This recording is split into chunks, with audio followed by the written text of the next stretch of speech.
오늘은 30대 분들의 질문을 가져왔습니다. 저도 30대라 오늘은 더 집중해서 듣게 될 것 같은데요. 아이 계획 중인데 예전에 전립선염 진단을 받은 적이 있다. 이게 혹시 임신에 영향을 주나요? 전립선염을 적절히 치료하는 것이 오히려 건강한 임신에 도움이 됩니다. 전립선은 정액 성분의 일부를 만들어내는데 염증이 있으면 정자의 운동성이 떨어지거나 모양에 변화가 생길 수 있고 백혈구라고 불리는 염증 세포가 정자를 공격할 수도 있습니다. 그래서 염증을 방치하기보다는 치료를 통해 정액의 상태를 정상화하는 것이 임신 확률을 높이는 길입니다. 전립선염 치료에 쓰이는 항생제 중 주로 퀴놀론계는 대개 정자의 유전적 기형을 직접 유발하지는 않지만 정자 형성 과정에서 일시적인 영향을 줄 수 있습니다. 그래서 임신 계획이 있으시다면 전립선염 치료 시 꼭 말씀을 해주셔야 합니다. 또한 알파 차단제도 배뇨 증상 완화와 전립선의 이완을 위해 많이 사용하는데 이는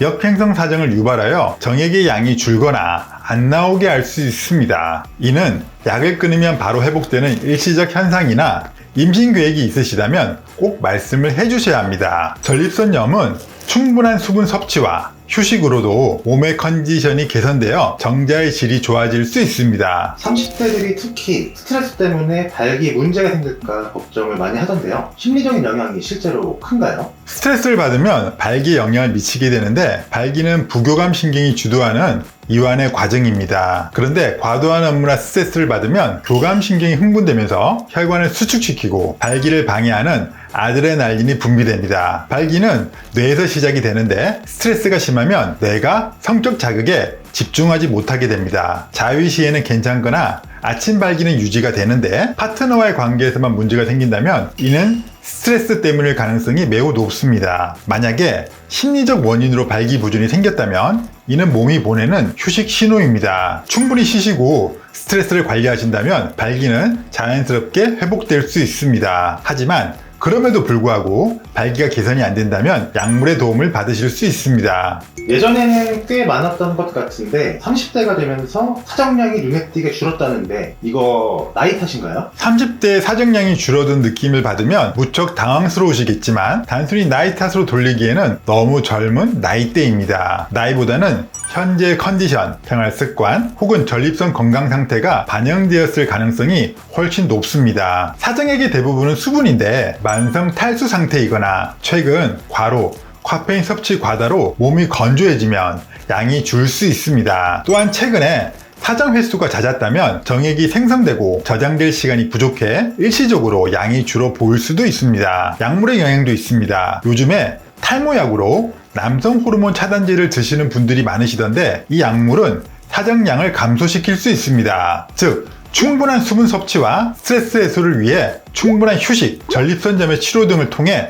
사정량은 개선될 수 있으며 케겔 운동이라고 불리는 골반 근육 운동을 통해 사정량은 개선될 수 있습니다. 소변 줄기가 예전 같지가 않고 힘도 약해진 느낌이 들면 이것도 혹시 전립선 문제일까요? 소변 줄기가 가늘어지면 보통 어르신들이 겪는 전립선 비대증을 먼저 떠올리시죠. 하지만 30대 환자분들의 경우에는 전립선이 커서라기보다는 전립선 주위 근육이 긴장했거나 염증이 원인인 경우가 훨씬 많습니다. 30대는 전립선이 커지는 시기가 아닙니다. 대신 만성 전립선염이나 골반 적은, 근막 통증 증후군처럼 전립선 주변이 붓거나 근육이 과도하게 긴장해서 요도를 압박하는 경우가 많습니다. 오래 앉아있는 습관, 과도한 음주, 스트레스, 자전거 타기 등이 전립선을 압박해 소변기를 방해할 수 있습니다. 요속 검사를 통해 실제 소변 세기가 객관적으로 어느 정도인지 확인하고 잔뇨 검사로 방광에 소변이 남는지 체크해 보는 것이 좋습니다. 팁으로 알려드리면 온수 좌욕이 전립선 주변 근육을 이완시켜 소변 줄기를 개선하는데 큰 도움이 됩니다. 정액 검사 얘기 들으면 다들 좀 민망해 하잖아요. 근데 실제로 어떻게 하는 건가요? 뭐 기준 이런 것도 있을까요? 정액 검사는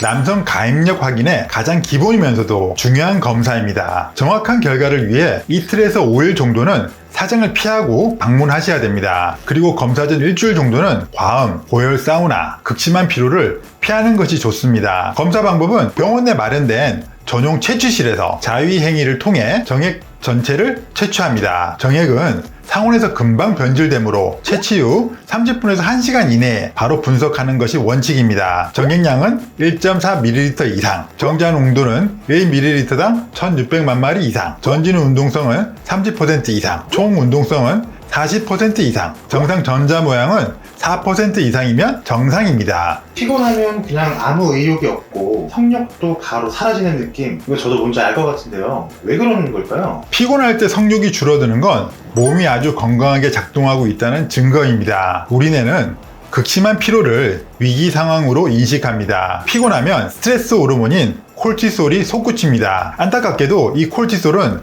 남성 호르몬인 테스토스테론의 생성을 직접적으로 방해합니다. 또한 성적 흥분은 몸이 이완된 부교감 신경 상태에서 활발해집니다. 그런데 과로와 스트레스는 교감 신경을 곤두서게 만듭니다. 잠깐 피곤해서 줄어든 성욕은 며칠 푹 쉬고 컨디션을 회복하면 금방 돌아옵니다. 하지만 3개월 이상 성욕 저하가 지속된다면 그때는 호르몬 검사가 필요할 수 있습니다. 요즘 정말 많은 사람들이 하루 종일 스마트폰이랑 컴퓨터를 달고 살잖아요. 이게 성기능에도 영향이 있을까요? 스마트폰, 업무 과다, 스트레스는 현대 남성의 성기능을 떨어뜨리는 3대 핵심 요인이라고 해도 과언이 아닙니다. 업무 압박과 스트레스가 지속되면 우리 몸은 긴장 상태, 즉 교감신경 우위 상태를 유지합니다. 발기는 몸이 이완되었을 때 혈관이 열리며 일어나는 현상인데 긴장 상태에서는 혈관이 꽉 조여져 혈액이 성기로 모이는 것을 방해합니다. 스트레스 호르몬인 콜티솔이 과다 분비되면 남성 호르몬인 테스토스테론의 수치를 직접적으로 억제합니다. 또한 밤늦은 스마트폰 사용은 수면 호르몬인 멜라토닌 분비를 막습니다. 취침 1시간 전만이라도 스마트폰을 멀리하고 숙면을 취하는